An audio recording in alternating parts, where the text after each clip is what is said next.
Assalamualaikum warahmatullahi wabarakatuh. Selamat pagi anak-anak. Apa kabarnya pagi hari ini? Alhamdulillah. Baik, sebelum kita memulai pembelajaran, kepada ketua kelas silakan untuk memimpin doa terlebih dahulu.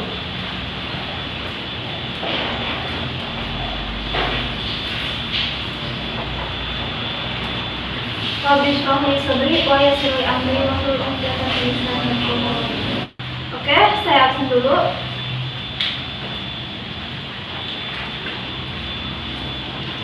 Adam, Ahmad, Aisyah, Alivia, Akila, Aulia, Zahra, Zidan. Ya, alhamdulillah hadir semua ya. Oke, apa kalian udah siap untuk memulai pembelajaran hari ini? Coba yang bilang siap, dicek dulu kolong mejanya, kanan kirinya apa masih ada sampah. Yuk, kita bersihkan dulu tempatnya dan kemudian dirapihkan tempat duduknya. Ya, untuk teman-teman yang lain silakan untuk merapihkan tempat duduk. Baik anak-anak, ada yang masih ingat kemarin kita belajar tentang apa? Kita belajar materi bab jinayat tentang pembunuhan dan penganiayaan. Nah, untuk hari ini kita akan melanjutkan materi selanjutnya masih tentang bab jinayat, tapi pembahasannya ini tentang kisos, diyat, dan kafarat. Oke. Saya akan menampilkan PowerPoint.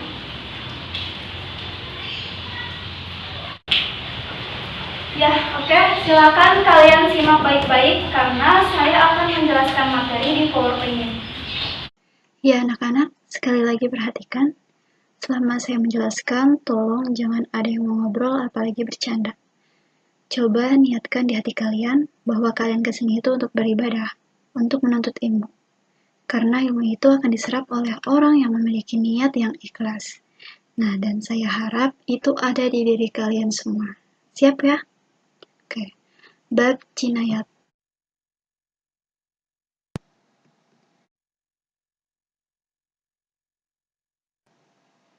Apa itu kisos? Nah, jadi secara bahasa kisos ini berasal dari bahasa kososo, yang artinya memotong.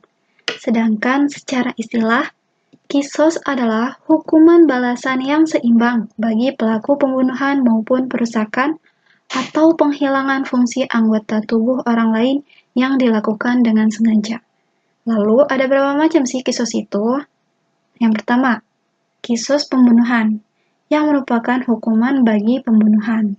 Nah, jadi seseorang yang membunuh maka kisosnya pun harus timpal, yaitu hukuman mati. Nah, yang kedua ada kisos anggota badan.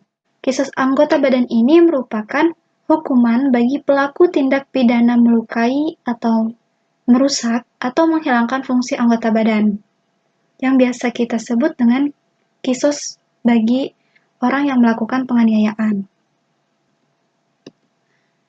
Selanjutnya, dasar hukum kisos.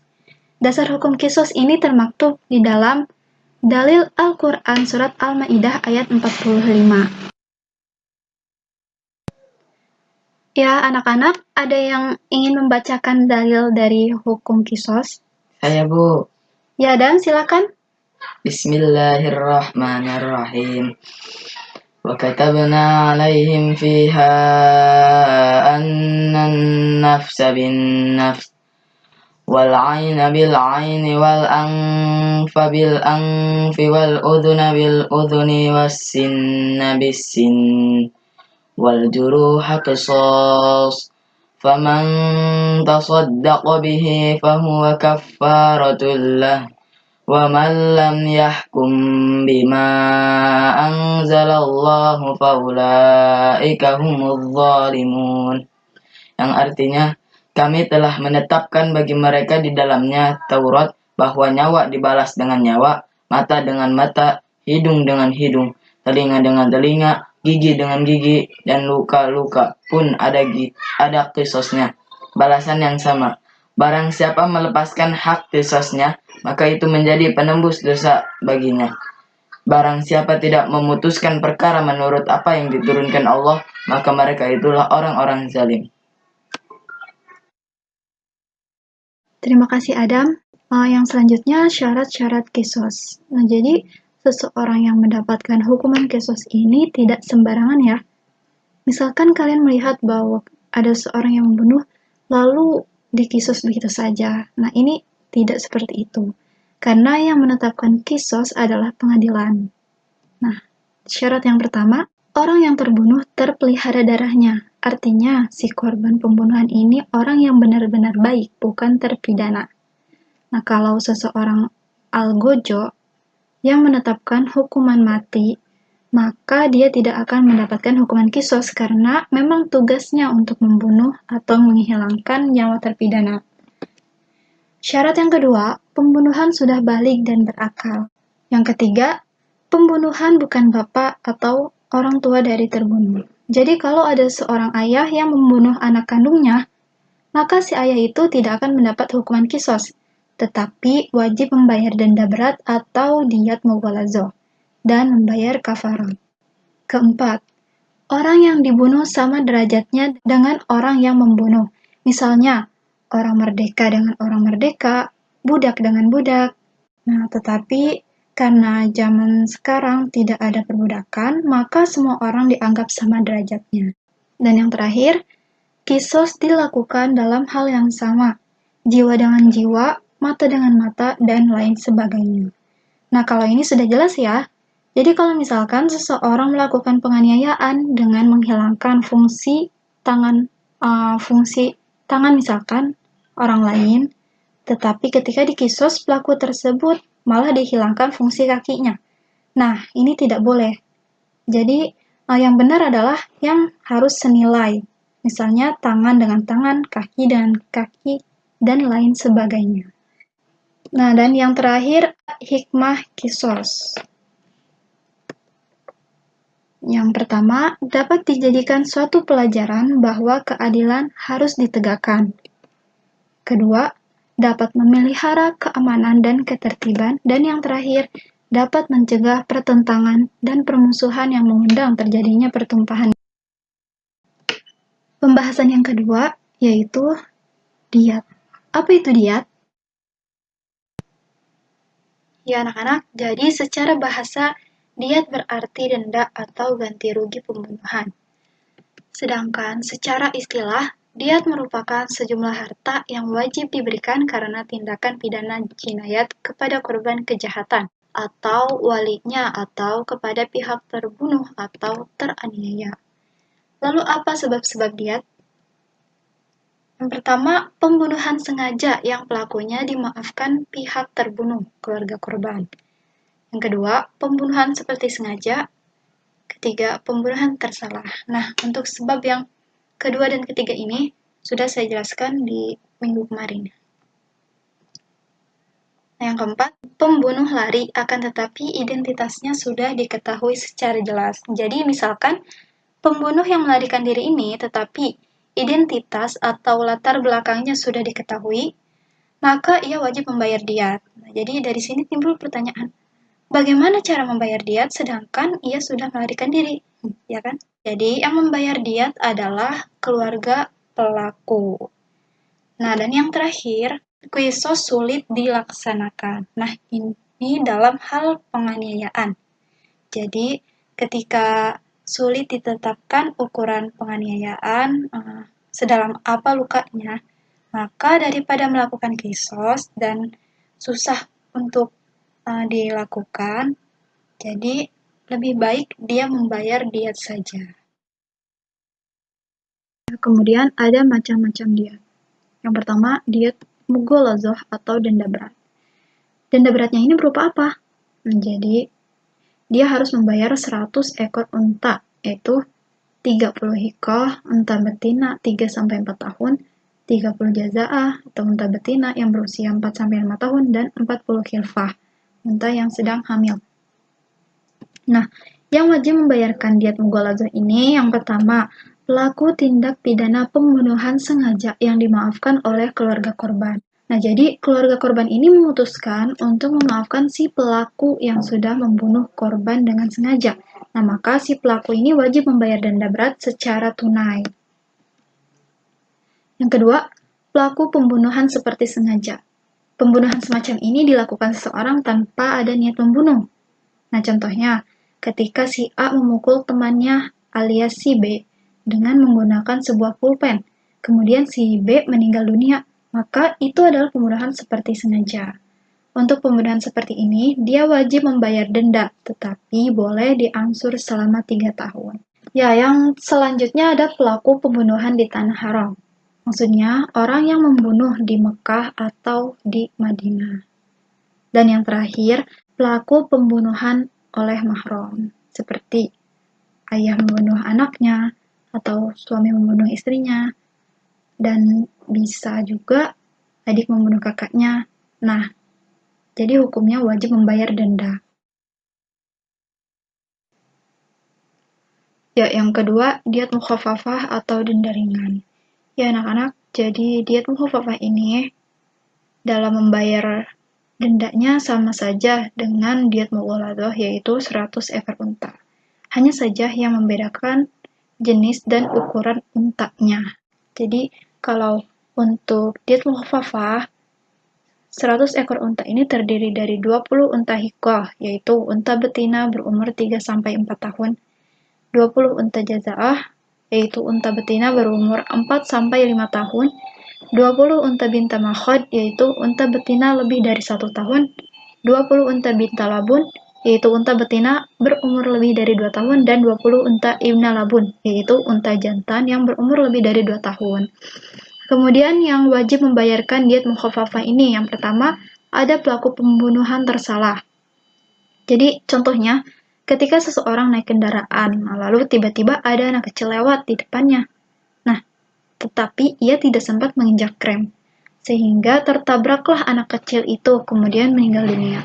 Nah, karena pelaku pembunuhan ini tidak sengaja, maka ia wajib membayar denda dengan pembayaran diangsur selama 3 tahun, dan setiap tahunnya sepertiga dari jumlah diat.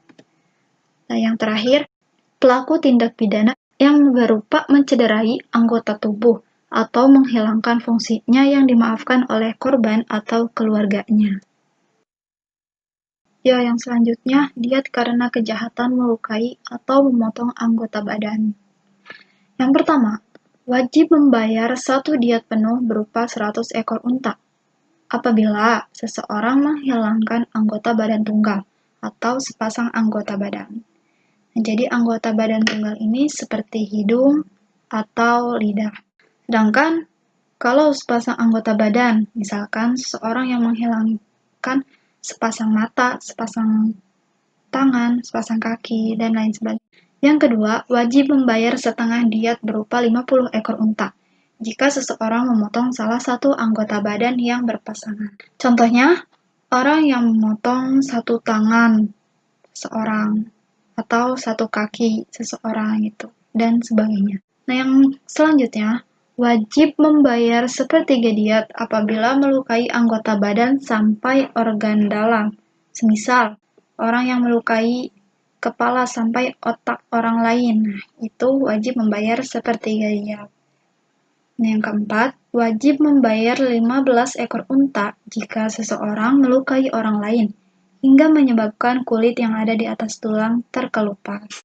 Yang kelima, wajib membayar 10 ekor unta bagi seseorang yang melukai orang lain, hingga mengakibatkan jari-jari tangannya atau kakinya putus. Jadi, setiap jari ini harus membayar 10 ekor unta. Ya, kalau dia memotong 2 jari tangan orang lain, maka dia pun harus membayar 20 ekor unta. Begitupun kelipatannya. Nah, dan yang terakhir, wajib membayar 5 ekor unta bagi seseorang yang melukai orang lain hingga menyebabkan giginya patah atau lepas. Nah, setiap gigi ini dibayar dengan 5 ekor unta. Begitupun kelipatannya. Ya, yang terakhir, hikmah diat, yaitu sebagai obat hati dari rasa dendam keluarga korban terhadap pelaku tindak pidana pembunuhan ataupun penganiayaan, serta untuk mencegah adanya pertumpahan darah. Ya, pembahasan kita yang terakhir yaitu mengenai kafarot. Ya, kata kafarot ini diambil dari kafaro, yang artinya menutup, yaitu menutup dosa yang terjadi atau disebabkan oleh pelanggaran sumpah. Maka bersumpah menjadi sebab bagi kafarot. Jadi, orang yang melanggar sumpah maka wajib hukumnya untuk membayar kafarot. Yang selanjutnya, macam-macam kafarot. Yang pertama ada kafarot pembunuhan. Kafarot pembunuhan ini adalah memerdekakan budak muslim, tapi seperti yang sudah dijelaskan sebelumnya, karena di zaman sekarang tidak ada lagi perbudakan, maka pilihan lainnya adalah berpuasa 2 bulan berturut-turut. Nah, yang kedua, ada kafarot zihar. Jadi yang dimaksud zihar ini, misalkan seorang suami yang menyamakan istrinya dengan ibu kandungnya sendiri. Kemudian, si suami tersebut berkata kepada istrinya, "Punggungmu sama seperti punggung ibuku."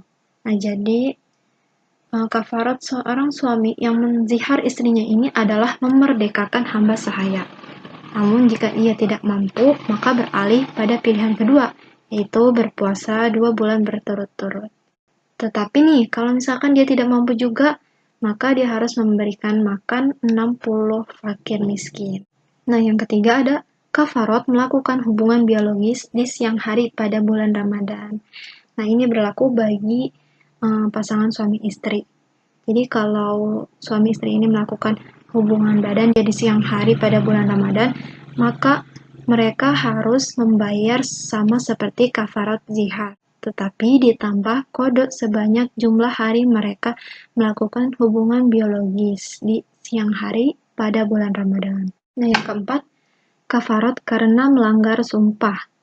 Nah, kafarat bagi seseorang yang melanggar sumpah atas nama Allah ini, ia harus memberi makan 10 fakir miskin, atau memberi pakaian kepada mereka, atau bisa juga dengan memerdekakan budak. Tetapi, jika ketiga hal tersebut tidak mampu ia lakukan, nah, maka wajib baginya untuk berpuasa 3 hari berturut-turut. Nah, yang selanjutnya, kafarat ila. Nah, jadi kafarat ila ini sumpah suami untuk tidak melakukan hubungan biologis nih, misalkan si suami ini berkata kepada istrinya, "Demi Allah aku tidak akan menggaulimu." Tetapi si suami tersebut melanggarnya. Jadi konsekuensi yang muncul karena ilah ini, suami harus membayar kafarat sesuai dan sama jenisnya dengan kafarat yamin atau kafarat melanggar sumpah. Nah, dan yang terakhir, ada kafarat karena membunuh binatang buruan pada saat berihram. Nah, kafarat jenis ini adalah mengganti binatang ternak yang seimbang, atau memberi makan orang miskin, atau memberi makan orang yang berpuasa. Nah, dan yang terakhir, hikmah kafarat. Nah, yang pertama, menyesali perbuatan yang keliru. Yang kedua, menuntun agar segera bertaubat kepada Allah. Dan yang ketiga, menstabilkan mental manusia. Syukron, alhamdulillah. Ya, anak-anak perhatikan, ini tugas kalian. Silakan kalian membuat 4 kelompok diskusi. Ya, jadi masing-masing kelompok harus menganalisa materi kisos, diat, dan kafarat yang kemudian dikontekstualisasikan dengan hukuman pelanggaran-pelanggaran pidana yang terjadi di Indonesia. Dan jangan lupa untuk menyertakan solusinya. Bagaimana? Paham ya? Dari materi yang sudah saya jelaskan, apa ada yang ingin ditanyakan? Silakan. Ya. Bagus ya pertanyaan Alifia. Jadi anak-anak, pertanyaan Alifia ini diibaratkan 5 orang penjahat yang membunuh 1 orang yang baik-baik. Nah, itu bagaimana hukumnya? Apakah harus atau tidak perlu gitu? Karena kan 5 banding 1 gitu. Nah, jadi sama saja ya, baik itu 1 orang ataupun sekelompok orang, mau 5 orang, 10 orang, 15 orang. Tapi kalau dia sudah membunuh orang, walaupun hanya 1, itu hukumannya tetap sama, yaitu harus dibunuh juga. di dalam kitab Kifayatul Akhyar, Umar bin Khattab ini menyuruh untuk membunuh 7 orang yang sudah membunuh 1 orang. Jadi 7 orang ini dibunuh oleh suruhannya Umar bin Khattab karena dia membunuh 1 orang. Nah, dan Umar bin Khattab pun berkata bahwa walaupun penduduk Yaman ini membunuh 1 orang, maka akan kubunuh semua penduduk Yaman. Nah, jadi sama saja pembunuhan seperti ini hukumnya pun harus sama, kisos. Mau itu 100 orang, ya tetap sama, tidak ada yang berbeda. Ada lagi yang ingin bertanya? Tidak ada? Jadi sudah jelas ya. Kalau misalkan tidak ada yang ingin bertanya lagi, silahkan kalian berkumpul dengan kelompok masing-masing dan cari penyelesaian masalah serta solusi yang sudah tadi Ibu jelaskan, yang sudah ditayangkan di PowerPoint tadi. Silakan cari di buku sumber dan di internet.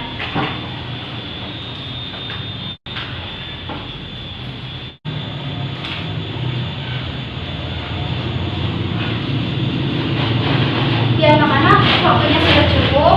Nah, sekarang tinggal kalian mempresentasikan hasil ini. Kelompok 1, silakan ketua kelompoknya memaparkan.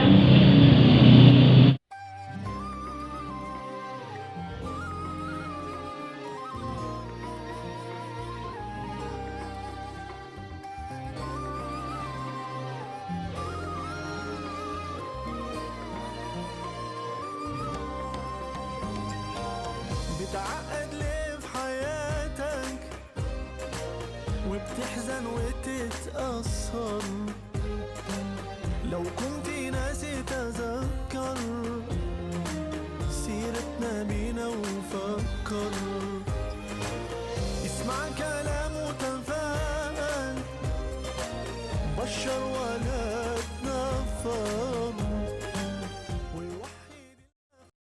Baik anak-anakku sekalian, dari hasil diskusi kali ini saya menilai bahwa kalian sudah mampu dan jauh lebih baik dari diskusi yang kemarin. Kalian sudah mampu menyelesaikan permasalahan dan menemukan solusinya. Berarti kalian sudah paham ya tentang kisos, diyat, dan kafarat. Oke, kalau kalian sudah paham, coba sekarang ditutup bukunya. Kalau bisa dimasukkan saja ke dalam tas ya. Kita akan latihan soal untuk mengulas materi hari ini. Saya bagikan.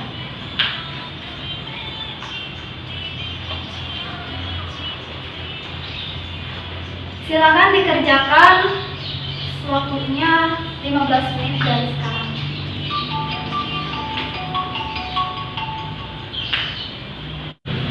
Sudah cukup ya waktunya. Silakan kalian kumpulkan tugasnya ke ketua kelas. Ketua kelas, ambil. Anak-anak, sebelum saya menutup pembelajaran kita pada pagi hari ini, apakah ada yang bertanya? Tidak ada? Baik, kalau gitu saya bertanya. Pertanyaannya ini mudah ya? Jangan sudah. Siapa yang mau memberikan pengertian kisos, diyat, dan kafarat? Silakan. Sudah. Ya, bagus. Selanjutnya, siapa yang mau menyebutkan syarat-syarat kisos? Ya, bagus jawabannya. Berarti kalian sudah paham semua ya tentang materi kisos, diyat, dan kafarat. Alhamdulillah. Setelah yang terakhir, saya akan memberikan hadiah reward atau penghargaan pada kelompok yang terbaik. Ya, untuk kelompok terbaik yaitu kelompok 6. Pada ketua kelompok silakan.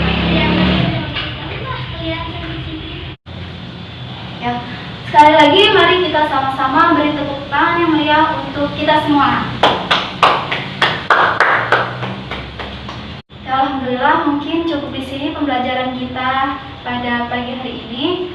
Selanjutnya marilah kita sama-sama untuk membaca hamdalah dan doa kafaratul majlis.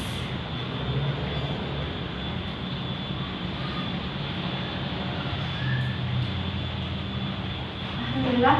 Akhirul kalam. Wassalamualaikum warahmatullahi wabarakatuh.